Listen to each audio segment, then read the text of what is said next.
golpe a golpe, señores. Golpe a golpe. Golpe a golpe lo que está dando el gobierno. En esta Venezuela le acaba de no clavar, va a ninguna parte. Le acaba de clavar 14.000% de incremento a eso que llaman recibo de luz. Bueno, da lo mismo. ¿Cómo va a dar lo mismo? Si la gente no lo paga, ¿qué pasa? Le cortan la luz. No es tan fácil. No, sí, aquí en Venezuela cortan la luz. No te cortan otros servicios, pero la luz sí. La luz es fácil cortar, tienes razón. Ajá. ¿Ah? Bueno, pero para un trabajador que gana 1 millón de bolívares mensuales, 300.000 bolívares es el 35% Pero volvemos a lo mismo, salario. chicos. Este es un país que se volvió pobre y cada vez se vuelve más pobre. Yo no te estoy discutiendo eso. Esa es la tragedia. Tú lo que quieres es desaparecer a los pobres, por lo que No, veo. yo no quiero eso. Yo lo que quiero es que la gente se dé cuenta para que vea lo que hace falta para salir de pobre. Pero hay que decirle, mire, señores, ahora usted pasó a pagar de 2.000 bolívares que pagaba de luz, ahora va a pagar 300. ¿Tú crees que no lo sabe inmediatamente? No lo sabía. La gente está en estado de shock en la calle, la gente le llegó el recibo y se quedó frita. Porque es que el gobierno no asume su responsabilidad. Ese no es un problema de responsabilidad del gobierno, chico. Eso es un problema del país entero que se metió en este hoyo, no es el gobierno. Aquí las cosas no dependen del gobierno, dependen de la gente que tenga 2 dedos de frente. El gobierno no, hay que olvidarse del gobierno. Y se me olvidaba decirte, se murió Ruperta, la elefanta de Caricuao. Esa noticia fue impactante. Eso sí es grave, sí es grave. Pero vivió bastante. Bueno, mira, tenemos en línea al doctor Rafael Quiroz, economista y experto petrolero, profesor de la Universidad Central de Venezuela. Buenos días, Rafael, un placer saludarlo. Buenos días, Tomás, y buenos días, Rafael. Mi querido y fraternal amigo Fausto Mazón. Usted anunció que si sigue bajando la producción petrolera tendrá que venir la Cruz Roja Internacional, pero ¿eso es para atender a PDVSA o para atender a los venezolanos? Por supuesto que será para atender a todos los venezolanos. Esto debido a que en Venezuela lamentablemente todo sigue originándose, empezando, desarrollándose, terminando en un barril de petróleo. Y nuestra dependencia umbilical a la renta petrolera es cada día más profunda porque no hemos encontrado ninguna otra alternativa para un desarrollo económico sustentable, ni hemos podido diversificar la economía a los efectos de emanciparnos de la renta petrolera. ¿Pero tú crees que hace falta emanciparnos a la renta petrolera o producir 4 veces más? Si Venezuela estuviera produciendo 6 millones de barriles, ¿cómo estaríamos? Es que no podemos emancipar de la renta petrolera en la medida en que produzcamos más petróleo, porque el tránsito de lo que pudiera ser la Venezuela postpetrolera a una Venezuela nueva, que nos hacemos y que no dependamos del petróleo, va a depender del mismo petróleo, va a depender de la producción petrolera. Sin la producción petrolera, sin la renta petrolera, no habrá una Venezuela postpetrolera. ¿Y qué va a producir Venezuela después del petróleo? Mangos, patilla, aguacate, arroz, frijoles. ¿Qué va a producir Venezuela? Agricultura. Todo lo que no hemos producido en los últimos 100 años debido a que nos dedicamos única y exclusivamente al petróleo, a los barriles de petróleo. Como teníamos la riqueza en el subsuelo, la seguimos teniendo, pues resulta que no nos preocupamos por producir absolutamente nada, ni mango, ni pera, ni palillos de dientes, absolutamente nada, porque la renta petrolera nos suministraba a nosotros todo, ya sea por la vía de la producción nacional o como se ha destacado en los últimos 15 o 20 años por la vía de la importación neta del petróleo, por la vía de la importación de todos los bienes y servicios que necesitáramos. Entonces, el problema fue eso, que nos basamos exclusivamente en la riqueza del petróleo, porque creíamos que esa riqueza era permanente, que los altos precios eran eternos, que el cielo era el límite, como dijo una vez Chávez, y un ministro por allí en finanzas, oriundo de Maracaibo, dijo que los precios llegarían a 200 y sobrepasarían. Es decir, nos entretuvimos en todo un festival, en una jerga, en un festín permanente, nos emborrachamos el petróleo y nos volvimos adictos al petróleo y nos olvidamos. Mira, una pregunta. Del resto de los sectores de la economía antes venezolana. del petróleo, ¿cómo era Venezuela? ¿Cómo era Venezuela antes del petróleo? ¿Cómo se vivía en Venezuela? El petróleo, Venezuela netamente Pobre, agrícola. pobre, El pobre, sin 86% comunicaciones. ¿Qué? El 86% de lo que producíamos o de lo que exportábamos dependiera del café y el cacao, pero de una Venezuela muy primitiva, muy distraída. Bueno, muy primitiva. Perdida. ¿El petróleo fue una bendición o no fue una bendición? ¿Perdón? ¿Petróleo fue una bendición o no fue una bendición?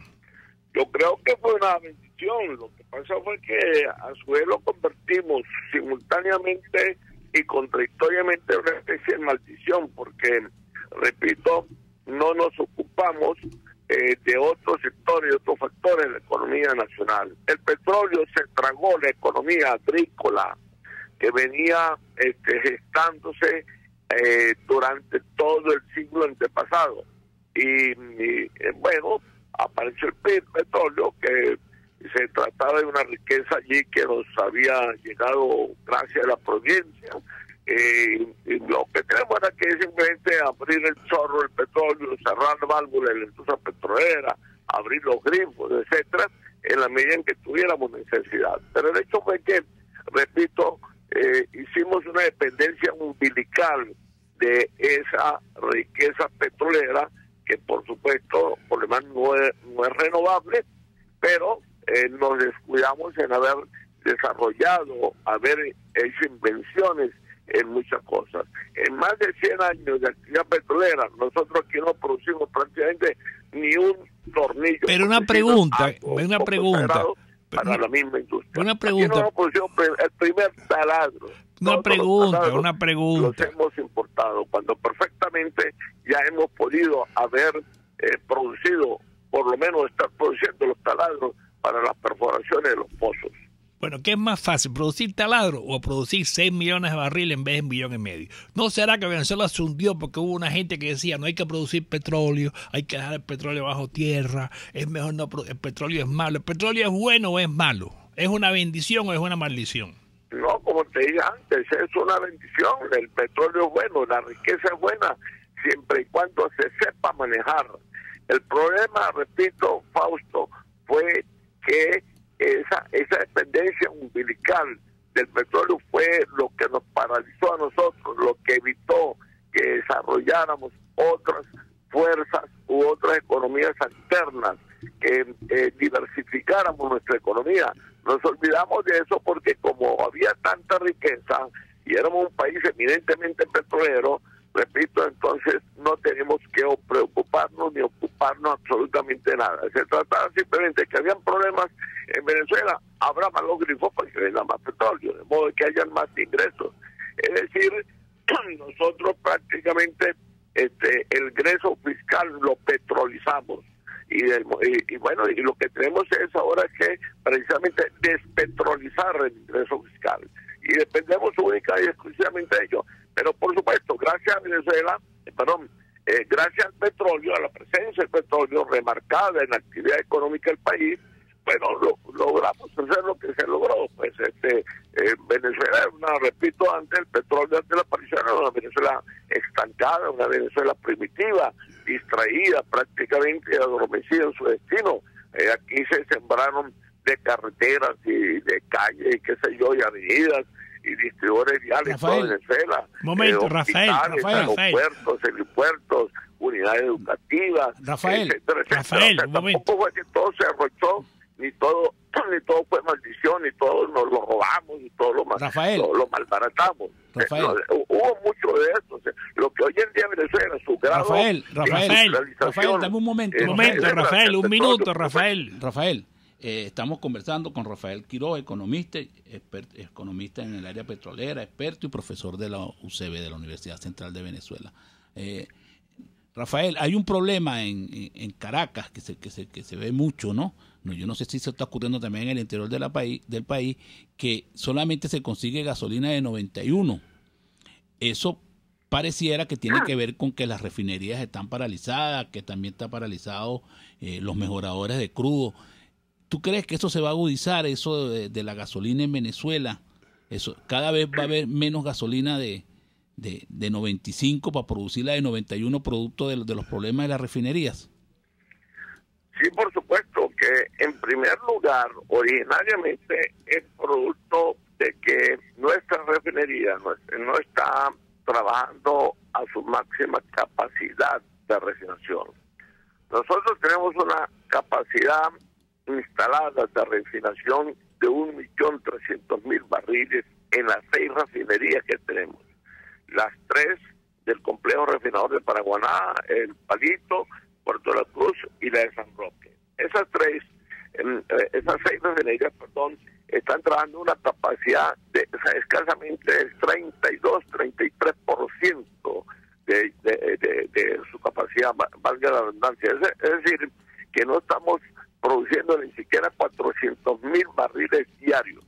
Nosotros tenemos un parque automotor que sobrepasa los 5 millones de vehículos, aunque ahorita un 20-25% de ese parque automotor esté paralizado por falta de respeto, etcétera, etcétera.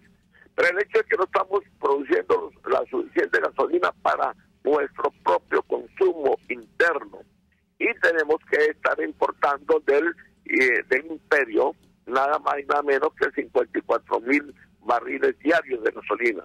Estamos también importando cerca sobre los 42.000 o 43.000 barriles diarios de componentes de la gasolina. Estoy hablando de alquilato, de mercanato, de metiltarbutil-éter, 4 o 5 componentes especiales.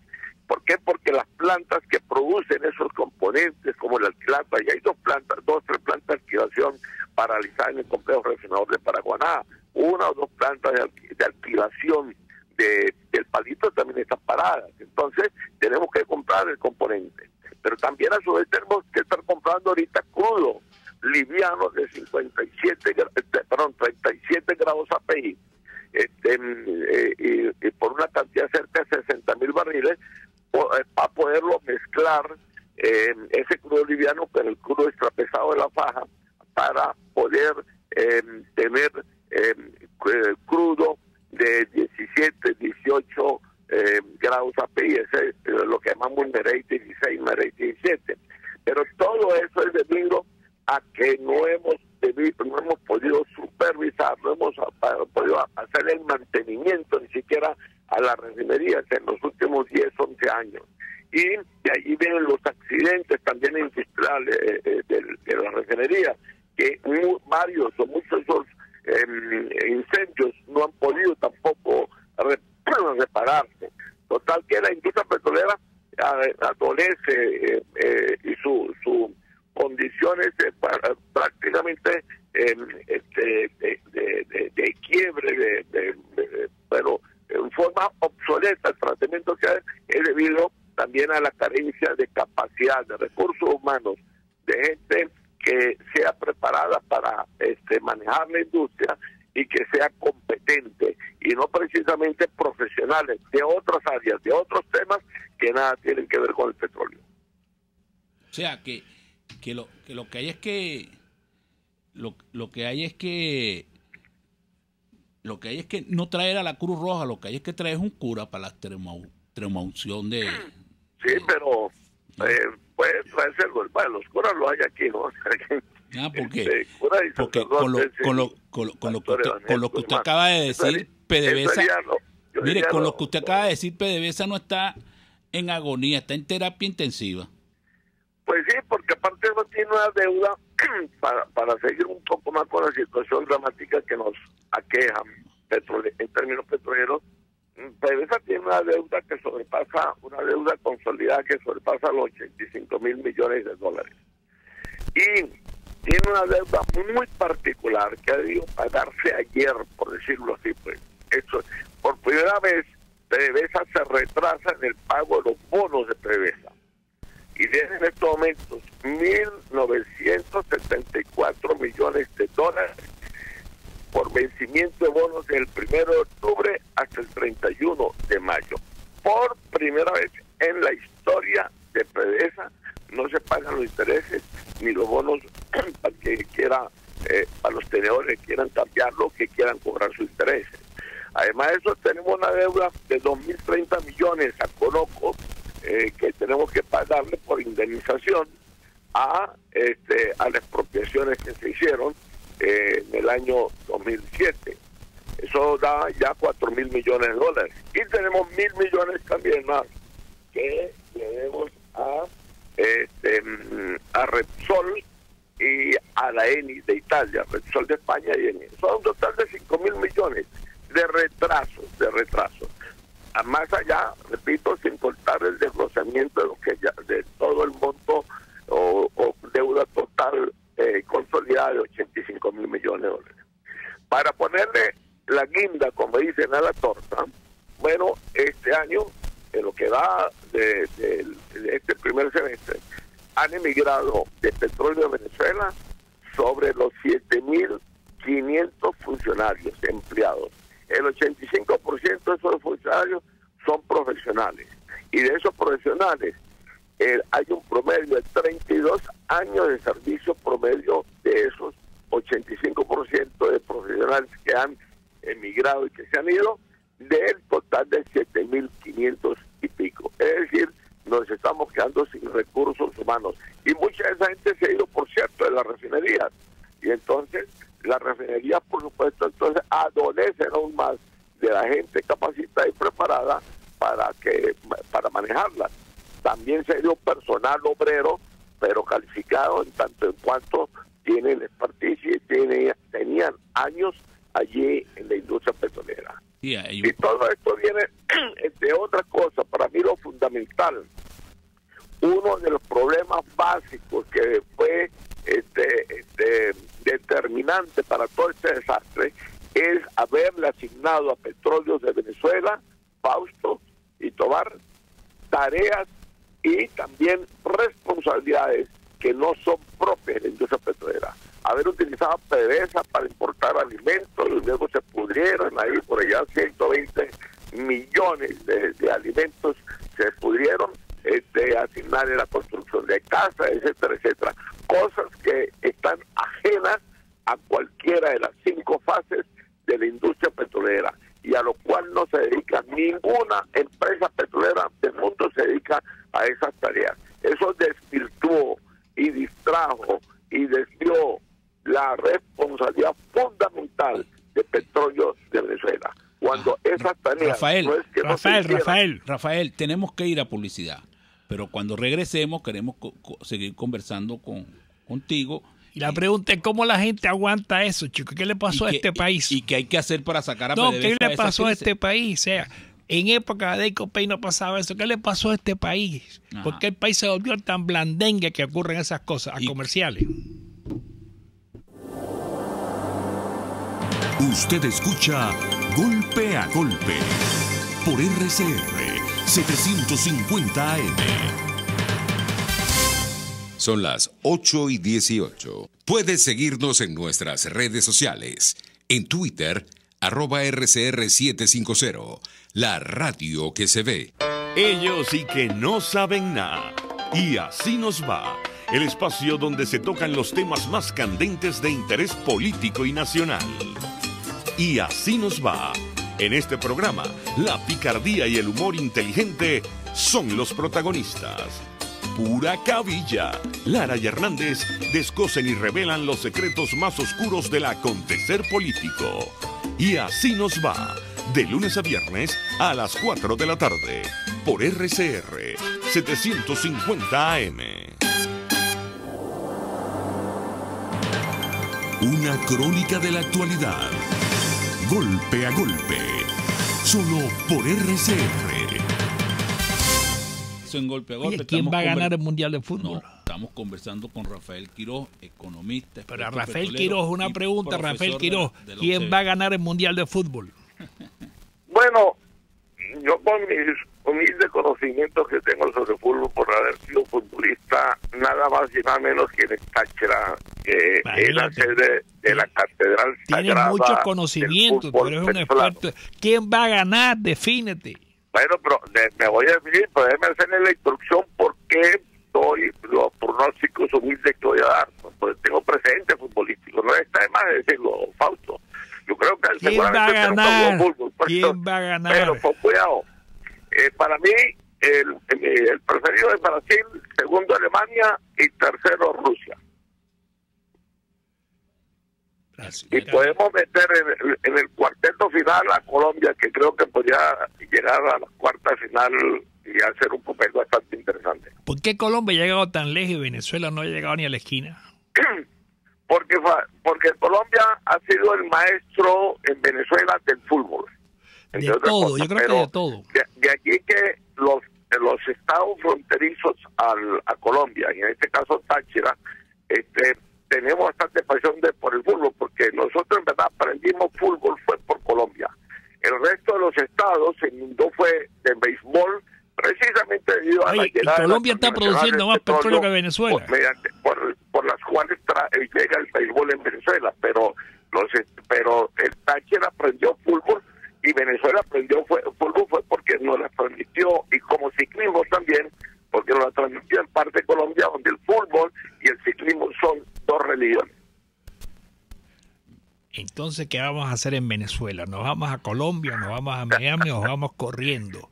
¿Cuál es el futuro de Venezuela? ¿Pero cómo tú no vas a saber que estás hablando de todo y sabes de todo? ¿Qué se va a hacer en Venezuela? ¿Cuál es la salida? De todo no. Yo lo único que sé es de lo único que he estudiado, que es petróleo. Yo no sé más nada. El petróleo es todo en Venezuela. Petróleo es todo en Venezuela. El gerente que se respeta sabe de fútbol y sabe de ciclismo.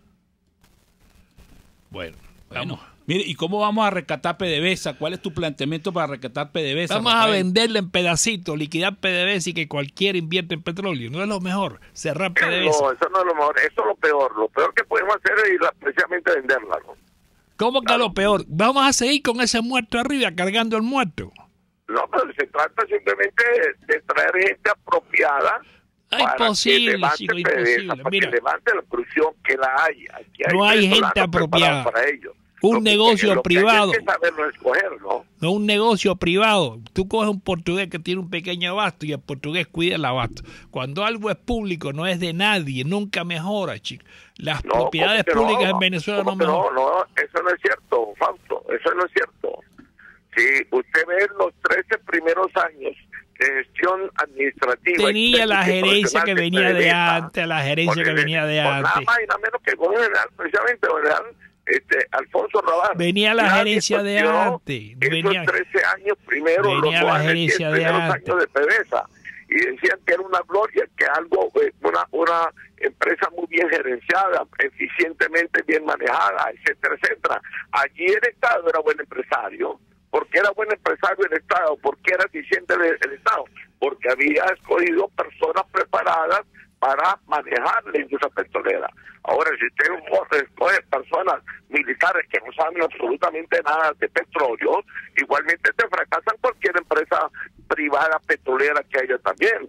Entonces, ¿quién apoyó a los militares? No se trata de que no pertenezca al Estado, ni se trata tampoco que el Estado, como tú pretendes a veces vender tu discurso, que luego respetable y todo, pero yo estoy en desacuerdo contigo, Fausto. Usted sabe que siempre hemos discutido de esto. Es que el Estado per se no es buen ese mito que se tiene, que el Estado per se no es buen empresario y que el sector privado per se es extraordinario empresario, ¿entiendes?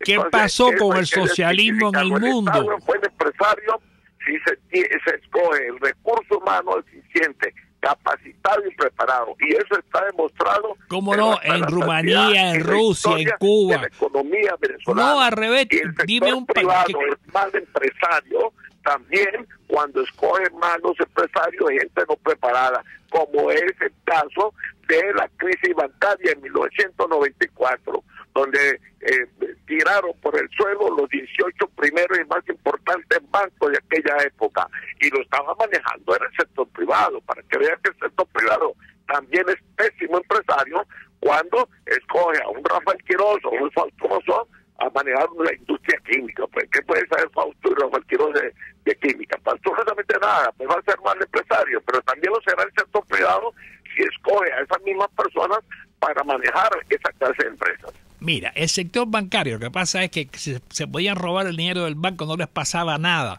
En cualquier país del mundo no hay esa crisis bancaria, todos están presos, chicos. El primero que tiene la crisis lo meten preso. Ese es el problema en Venezuela, que no hay castigo, no hay nada. O sea, no hay ninguna razón para no robar. Hay que sacar que fueron malos empresarios y que fueron unos ladrones y que fueron incapaces, incompetentes, como nos vayan presos, pero no no le quiten calificativo. Los metieron preso, los metieron preso. El sector privado, los metieron preso. En aquel momento fueron incompetentes y fueron los metieron preso, los metieron preso. Por eso es argumentando de que el sector privado per se no es buen empresario. Como el sector privado en el mundo entero es buen empresario, y el que se dedica a robar lo meten preso. O sea, la diferencia es que los banqueros venezolanos no les pasó nada. No les pasó nada. Yo no estoy hablando de que lo metan o no lo metan preso. Esa no es la discusión mía. La discusión mía es mostrarte a ti yo sí. que el Estado per se no es mal empresario, y que el sector privado per se no es buen empresario, que todo depende del recurso humano. Si usted escoge a Lorenzo Mendoza para que maneje Pedeval, yo sé que lo va a hacer eficientemente, y lo va a hacer eficientemente no porque el Estado sea eficiente, no, sino porque escogió. Dime un país socialista que prosperó, que sabe trabajar los alimentos y los coge para acá. Ahora, si escoge, repito, a un Fausto Monzó, a un Rafael Quiroz, a un Tobar a manejar Pedeval, seguramente va a ser un desastre como lo ha sido con otros. Entonces, todo depende de la calificación, de la preparación y de la capacidad del recurso humano para que maneje, o bien sean las empresas privadas o bien sean las empresas públicas. Rafael, pero también tiene que haber algo ahí de política, ¿no? Porque no solamente es que pongas a las personas, sino que las políticas sean las adecuadas, ¿no te parece? Por supuesto, por supuesto, eso es complementario, pero en primera fase la preparación de la persona, y luego viene el diseño de políticas públicas. Entonces, en el caso nuestro, por supuesto, todos los sectores, todos los factores, todos los elementos, por donde tú quieras verlo, Tobar, vamos a encontrarnos con la misma triste conclusión. Hemos tenido gente muy incompetente. Este es un gobierno que ha demostrado ser un gobierno incompetente a toda prueba, y con una incapacidad manifiesta, profunda por todos los sectores. Pero aparte de eso, también, por supuesto, se han diseñado políticas públicas equivocadas, pues. Yo te comento esto, Rafael. Absolutos y totales de todos los sectores, todos los puntos, todos los actores y señores de la actividad económica de Venezuela. Pretende el Estado, por supuesto, ser una especie de Estado totalitario y vigilar todo. Yo soy keynesiano como economista, y yo creo que el Estado... Un momento. Rafael, una pregunta, un momento. Intervenir en la economía. Un momento. Por qué ser dueño de todas las panaderías. Un momento. Un minuto. Rafael, un minuto,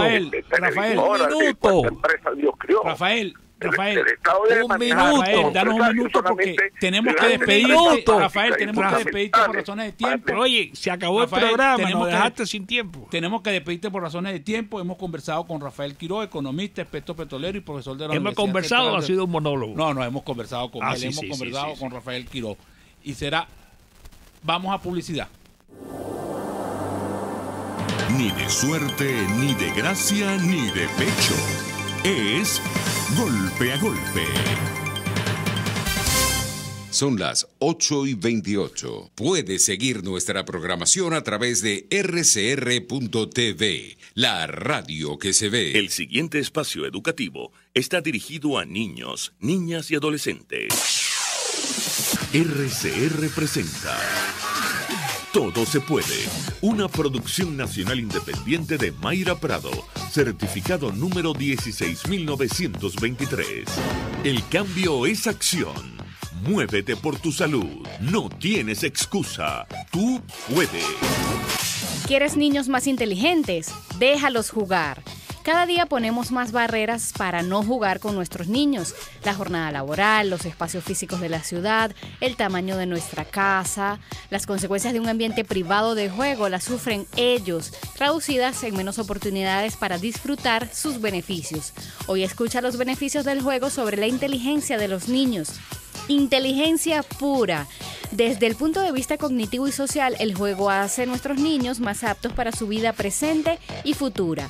La estimulación de la concentración, el análisis, síntesis, la abstracción y generalización para resolver problemas son cualidades que se empiezan a desarrollar dentro de los juegos y que más tarde trascienden a la vida del niño. Por otro lado, la aceptación de reglas, el desarrollo del pensamiento de acción y la adaptación continua son otras de las conductas que desarrollan los niños jugando y que a largo plazo les hace más fácil entender y practicar la vida en sociedad.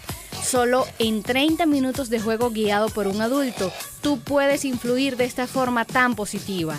De acuerdo con la personalidad y edad de tu hijo, involucra movimientos, tareas, reglas, imaginación y, por supuesto, diversión. Desde el juego, conéctate con tu hijo para que puedas conocer, estimular y vivir su mundo por lo menos media hora al día. Si quieres saber más sobre la estimulación del juego en los niños, busca en mayraprado.com el video ¿Por qué llevar a los niños al parque? Y me cuentas por Twitter, @MayraPradoL. Todo se puede. RCR presentó Todo se puede con Mayra Prado. Síguela por Twitter, @todosepuedenet. Una producción nacional independiente de Mayra Prado, certificado número 16923. Cuando se busca frescura y calidad en frutas y verduras, en Central Madeirense las encontrarás. Por eso, cada día ofrecemos lo mejor de esta tierra a ustedes, nuestros clientes. Visita cualquiera de nuestras sucursales. Te esperamos en Central Madeirense. Son más frescas. Para desayunar, mi cochinito favorito te espera y te ofrece cachapas, empanadas, hallaquitas de maíz, tortilla de chicharrón, jojoto, sándwich y variados desayunos criollos. Todo para comer al momento o para llevar. Acércate a las Mercedes, calle Nueva York, y disfruta del sabor que solo te ofrece mi cochinito favorito. Carnoso, jugoso y sabroso. A mitad de tarde, disfrute de una amena tertulia, acompañada del análisis preciso del acontecer nacional e internacional. La Linterna, con Diego Bautista Urbaneja. Relájese al son de buena música, participe y forme parte de este espacio. La Linterna, de lunes a viernes, a partir de las 2 de la tarde, por RCR 750 AM. RCR 750 AM, porque lo bueno une.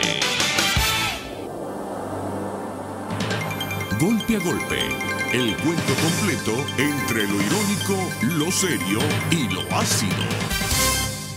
De regreso en Golpe a Golpe. Y ahora estamos conversando con Gonzalo Imio, abogado y director del Foro Penal Venezolano. Buenos días, Gonzalo, un placer saludarte. Muy buenos días, un placer estar con ustedes. Te habla Fran Tobar. Gonzalo, ¿por qué la Fiscalía y la Defensoría del Pueblo no actúan en el caso de las denuncias de tortura y en especial el caso del general Viva, que es evidente que fue torturado, que fue maltratado, porque salió de ahí prácticamente por una operación? Bueno, mira, la situación en esos casos es de una evidente obstaculización de la obtención de la verdad. Está muy claro que al poder no le interesa garantizar verdaderamente la justicia en esos casos, sino por el contrario, sencillamente garantizar la impunidad. Eso es lo que nosotros hemos visto. Ciertamente se denuncian los casos, ciertamente, por lo menos de manera formal, se abren las investigaciones, pero luego a la hora de la verdad, estas investigaciones no avanzan y se mantiene pues a las personas que son responsables de estos hechos al amparo, protegidas por el poder, ¿no? Y eso es un poco lo que se ha venido denunciando desde hace tanto tiempo en el país. Eso no es nuevo, lamentablemente. Eso viene ocurriendo desde hace mucho tiempo. Ahora, esa Defensoría del Pueblo quedó deberían de cambiarle el nombre, Defensoría del Gobierno, ¿no te parece? Bueno, la verdad es que está actuando muy poco o absolutamente nada en casos en los que hay violaciones graves a los derechos humanos. No está definitivamente cumpliendo con sus funciones. Los tribunales tampoco ayudan. Recientemente en el caso del doctor José Alberto Marulanda, se trató de denunciar las torturas de que había sido objeto durante su detención y el tribunal sencillamente se negó a recibir la denuncia en audiencia. lo cual, por cierto, es una violación de la ley sobre las torturas y tratos crueles, inhumanos y degradantes en nuestro país, ¿no? De manera tal que, como te decía antes, lo que está planteado en estos casos es un esquema de absoluta impunidad que abarca, por cierto, no solamente los casos de los presos políticos, sino en general todos y cada uno de los casos de personas que son maltratadas, que son torturadas, que son de alguna manera vejadas por los órganos del poder. Sí, eso que tú dices es muy preocupante, Gonzalo, porque entonces, ¿qué hace el venezolano? ¿Qué tiene que hacer? O sea, ¿a dónde se dirige? Lo que nosotros hacemos, mira, tú denuncias en las instancias locales, en las instancias nacionales, dejas pasar un tiempo prudencial a los efectos de verificar si en efecto se va a producir o no una investigación seria, objetiva y parcial sobre los hechos, y cuando no sea así, pues no te queda otro camino que, con base en lo que pauta nuestra Constitución, acudir a los organismos internacionales para denunciar en estos organismos internacionales lo que está pasando. O sea, porque yo estaba viendo una encuesta de Gercon que dice que 82.2% de los venezolanos considera que la cosa no va a mejorar, pues, por lo menos en los próximos 3 meses. Y bueno, y entonces el venezolano, ¿a dónde puede acudir para que se resuelva algo aquí, desde el punto de vista de los derechos humanos? Los venezolanos tenemos que tomar conciencia de que la solución de nuestros problemas está en nuestras manos. Tenemos vías pacíficas, constitucionales y legales para salir de este atolladero, y lo que tenemos es que ocuparnos de eso. El problema, claro, está en que lamentablemente la situación económica nos ha llevado a gran número de los venezolanos a ocuparnos básicamente. ¿Cuáles son esas vías? ¿Tú crees que el problema de Venezuela es un problema de vías legales constitucionales? No, definitivamente. Yo como abogado no puedo plantear otra cosa. Está bien, no, pero yo te digo, el problema de Venezuela es el desarrollo económico. Tú con vías legales e institucionales no haces ningún desarrollo. Y la gente, ¿por qué se desarrolla? Porque gana dinero. Ese es el problema. Tenemos un problema grave económico que nos focaliza, que nos impulsa a estar única y exclusivamente pendientes de nuestra supervivencia diaria, y eso nos distrae pues de otros problemas medulares que al final del día son la causa fundamental de todo lo que está pasando, que es el problema político.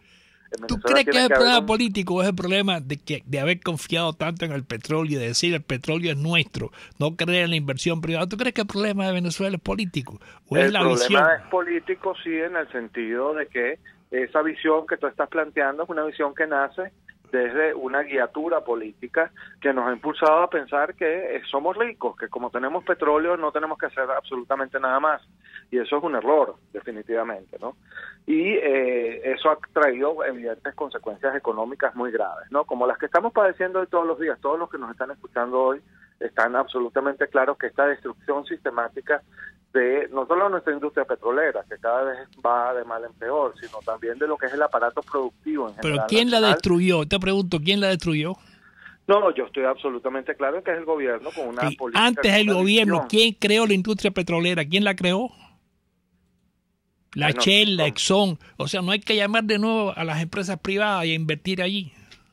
Sí, yo creo que sí. Yo creo que esa podría ser. Yo no soy economista, ese no es mi área de desempeño, pero ciertamente habría que revisar completamente el esquema según el cual se ha maltratado a lo que es la inversión privada, tanto nacional como foránea en el país, al punto de que hemos llegado a esta situación que tenemos el día de hoy. Ciertamente habría que ver cómo se recupera, no solo nuestra principal industria, que es la petrolera, pero además todo el aparato productivo nacional, que es algo que está completamente por el piso el día de hoy, y que es lo que nos tiene en este esquema lamentable de escasez, de carestía, de todo, y de inflación que nos está ahogando definitivamente. Gonzalo, estamos conversando con Gonzalo Imío, abogado y director del Foro Penal. El fiscal general de la República, Teresa, el poeta de la Revolución, ha anunciado que van a haber otras liberaciones, entre comillas, de presos políticos. Yo digo entre comillas porque pareciera que cuando empiezan a liberan delitos, delincuentes comunes, gente que tiene otros delitos que no tienen nada que ver con la política. ¿Qué información tienes tú de eso, de lo que dijo el fiscal de la liberación de presos políticos? ¿Ustedes han presentado alguna lista para que la estudien, o eso es arbitrario del fiscal general? Mira, estos son movimientos completamente unilaterales del poder. Aquí el que te diga que está de alguna manera, desde el lado que está opuesto al poder o que cuestiona el poder, que te diga que está metido en esto y que está de alguna manera fomentando estas excarcelaciones, te está mintiendo, porque estas son decisiones unilaterales, completamente unilaterales del poder. Sabemos que supuestamente hoy se podrían producir algunas excarcelaciones, no sabemos de quién, no sabemos cuáles son los parámetros que se están utilizando para definir quién sale o no, y como bien tú lo decías, esto ha dado lugar a que se presenten situaciones bien delicadas y algunos equívocos muy peligrosos. Por ejemplo, se ha excarcelado a personas que no son definitivamente presos políticos sobre la base de que sí lo son. En este caso hablemos, por ejemplo, de miembros de colectivos que recurrieron a actos violentos, que estaban encarcelados por esos actos violentos en los que habían incurrido, que no son presos políticos, son personas que habían cometido infracciones legales y fueron excarceladas como si se tratase de presos políticos. Eso ya por ahí es bastante grave. También, por ejemplo, en una de las primeras tandas de excarcelaciones, se dijo con bombos y platillos que se había excarcelado a 3 muchachas. Resulta ser que esas 3 muchachas ya tenían meses fuera de la cárcel, es decir, no estaban en la cárcel, no fueron excarceladas por estas maniobras del gobierno. Y también tenemos el caso de ciudadanos que no es que se les esté concediendo de ninguna manera una ventaja o han sido privilegiados o beneficiados por el gobierno, sino que ya tenían boletas de excarcelación. Caso paradigmático, el de los 5 ejecutivos de Credicar, que tenían boletas de excarcelación desde el mes de abril y que lo que correspondía era liberarlos y punto, excarcelarlos y punto. También está pasando en paralelo que no se están dando liberaciones. Eso es importante destacarlo. Son excarcelaciones, es decir, sí, a la gente se la está sacando de la cárcel, pero se las mantiene sujetas a procesos penales que en cualquier momento pueden volverlos a llevar a la cárcel. Y luego tienes otra situación que es bien complicada, que es que mientras estás haciendo eso con una mano, con la otra sigues encarcelando gente. Por eso es que el número de presos políticos en general no disminuye sensiblemente. ¿Por qué? Porque mientras sacas a unos de la cárcel, a otros los vuelves a meter en la cárcel. Conocido como la puerta giratoria. Ahora, dentro de todos estos abusos, ¿tú no consideras que hay uno que ha pasado por debajo de la mesa, que es el planteamiento del presidente del Tribunal Supremo de Justicia, Michael Moreno, que es pasar de 30 años la pena de delitos por traición a la patria, ese concepto tan complejo que se llama traición a la patria? ¿No te parece que es como un exabrupto de parte del presidente del Tribunal Supremo proponer eso? Sí, y no solamente eso, sino que no se puede hacer porque la Constitución dice claramente que el límite máximo de pena para nuestro margen jurídico es de 30 años. Para hacer eso habría que reformar la Constitución, pero fíjate, reformar la Constitución en ese sentido que se está proponiendo no es un avance, sino por el contrario es un retroceso en materia de derechos humanos que va contra el principio también constitucional de progresividad de los derechos humanos. Es decir, con los derechos humanos siempre se va hacia adelante, no se puede ir hacia atrás. Y eso significaría definitivamente un retroceso. O sea que nosotros en materia de derechos humanos estamos como raspados por lo que tú planteas a nivel definitivamente, mundial. Sí, definitivamente, desde hace muchos años además, desde hace mucho tiempo. Ahora, ¿tú crees que dentro de estos derechos humanos uno pudiera incluir la situación de los servicios públicos, de toda esta situación, de toda esta problemática que tiene el país en materia de crisis económica? Definitivamente, porque esta crisis está haciendo que a las personas no se les garantice el derecho a la vida, que no se les garantice su seguridad personal, que no se les garantice su derecho a la salud, y todos estos son derechos humanos. En esta medida, entonces, y de esta manera, si el Estado no está generando las condiciones para que estos derechos sean garantizados, el Estado está incurriendo en violaciones graves a los derechos humanos. Ajá, estamos conversando con Gonzalo Imioc, abogado y director del Foro Penal de venezolano. Gonzalo, también hay una situación que en estos días tuvo mucha prensa, ¿no? Y tuvo mucha presencia desde el punto de vista en los sectores populares, que es el problema de los ajusticiamientos.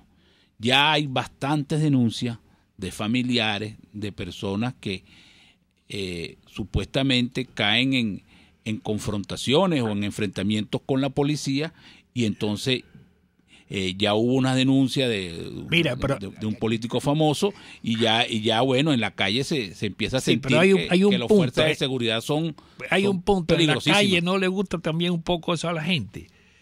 Si los ajusticiamientos no ocurren, porque aquí en Venezuela no ha habido siempre una simpatía oculta, no manifiesta. Eso no se puede decir por los ajusticiamientos. Mira, en efecto, este es un problema muy grave que se viene arrastrando desde hace mucho tiempo. Es objetivo y justo decir que no es una política que se pueda atribuir exclusivamente al chavismo. Ya antes de que Chávez llegara al poder también se había incurrido en situaciones similares, teníamos ajusticiamientos policiales. Lo que sí es que se han incrementado, particularmente desde que se constituyeron las famosas OLP, las Operaciones de Liberación del Pueblo, en las que definitivamente se materializaron muchísimos abusos de esta naturaleza.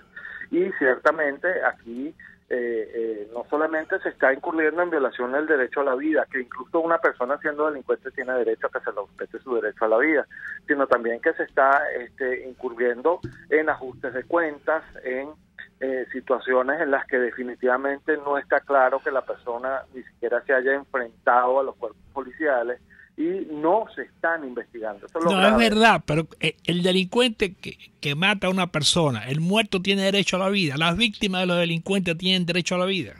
Sí, por supuesto, pero lo que tú no ¿Pero puedes quién lo defiende? malo con más malo. Tú no puedes convertir a la muerte en una política de Estado, porque entonces estás convirtiendo al Estado en delincuente. Eso no se puede hacer. Además, el Estado sí está obligado a respetar la Constitución y a guiarse por los parámetros constitucionales.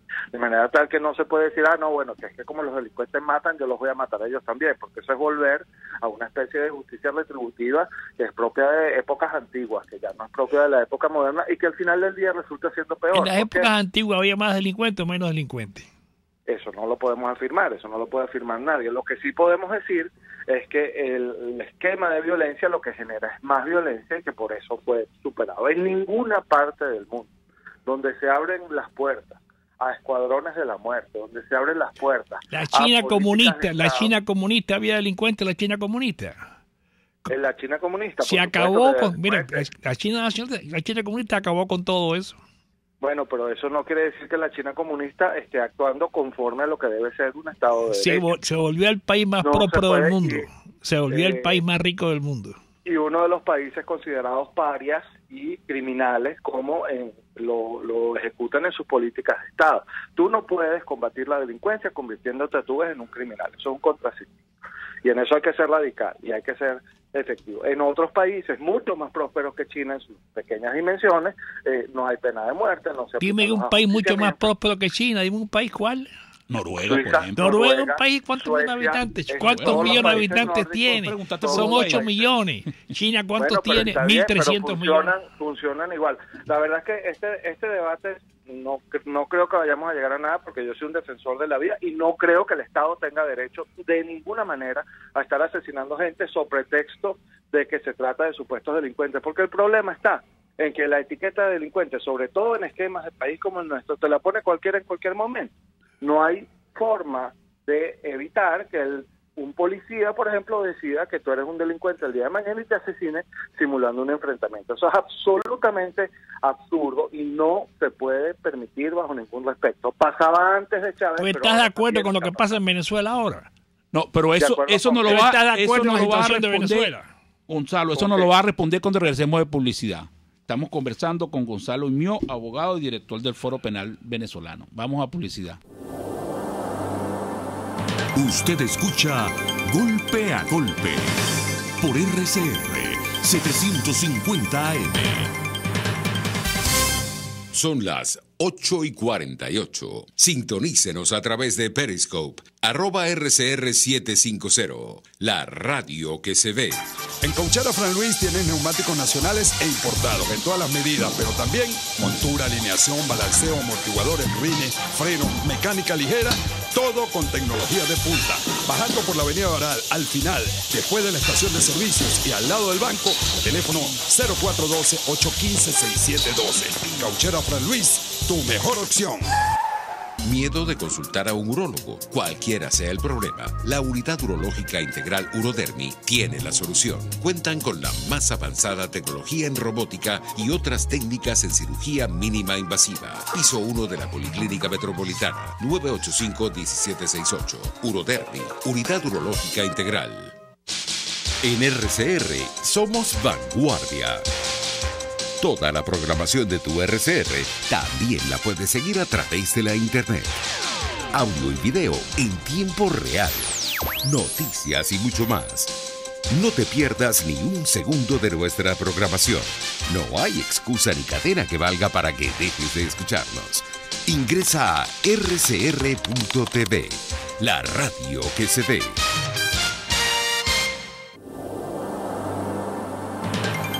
Una crónica de la actualidad.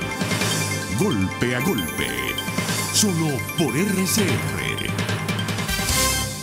Con Gonzalo Imío, abogado y director del Foro Penal de venezolano. Imío, ¿no está en línea? Se fue de la línea. Mira, aquí hay una declaración de Pompeo, ¿qué dice el embajador, secretario del Departamento de Estado, que sigan las sanciones y el aislamiento de Venezuela. ¿Qué te parece?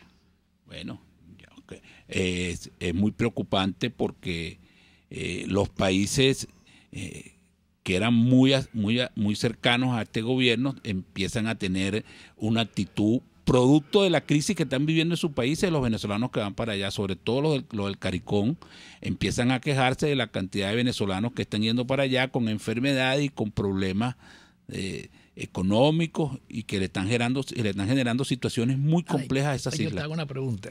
A Venezuela no llegaron millones de colombianos, ecuatorianos. Bueno, sí, etcétera, pero es como tú dices. Y lo recibieron con las puertas abiertas. Pero está bien, pero tú lo recibes porque te dio la gana, porque tú consideraste que te parecía bien, pero recibiste. Ahora los venezolanos están en necesidad. Y la gente dice, no, que vengan únicamente. Bueno, está bien, pero si eso lo hemos discutido varias veces, ¿quién pone los reales? O sea, llegan a Trinidad 20.000 venezolanos, bueno, ¿y quién pone los reales para mantenerlos? Aquí en Venezuela los ponía el gobierno, allá no hay gobierno que los ponga, entonces eso genera una situación complicada para todo el mundo.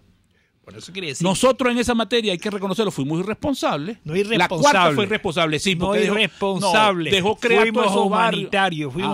Esos barrios no eran solo de extranjeros, chico. Bueno, pero eso no es ser humanitario. Tú no puedes ser humanitario que tú dejas que todo el mundo construya, por ejemplo, un barrio como Petare, que es el más grande de Latinoamérica. Todo el mundo haga lo que le dé la gana ahí. Eso fue humanitario. Mira, aunque eso no es obra de los extranjeros ni de la gente que viene, eso es obra del desorden que había en Venezuela. Es lo que te estoy diciendo. El desorden. Venezuela es víctima del desorden, es víctima de los charlatanes. Exacto. Venezuela es un país que dijo, viva Chávez, que era un charlatán traidor. Exacto, pero otros países no son charlatanes ni aceptan eso. No van a permitir que vayan unos extranjeros, quienes sean, a construir barrios. Estados Unidos se hizo grande con los extranjeros que llegaron. Estados Unidos se hizo grande con extranjeros del mundo entero que llegaban y trabajaban. Bueno, ¿cómo se hizo Estados Unidos? ¿Qué era Estados Unidos antes que llegaran los extranjeros? Nada, chico. ¿Pero qué te está diciendo lo contrario? Lo que estamos discutiendo es si esos países tienen que permitir que vaya gente a construir barrios en sus países sin ningún criterio. No lo van a permitir. Bueno, es un problema que se le está generando al gobierno venezolano, porque los tipos lo llaman, los otros gobiernos, y le dicen, mira, que hay un tipo que está enfermo, yo te lo voy a devolver, porque yo no quiero tener un tipo enfermo aquí. ¿Cómo tú me vas a mandar un tipo enfermo para acá? Mira. Eso es lo que está ocurriendo, entonces se está quedando sola Venezuela. Tú te dices que no nos pague, no sean agradecidos, pero se acabó el programa. Bueno, se acabó el programa y será hasta mañana. El mensaje de Tobar, malagradecidos triunfaron. RCR presentó Golpe a Golpe. Para cualquier comentario o sugerencia, escriba a golpeagolpe@rcr.com.be.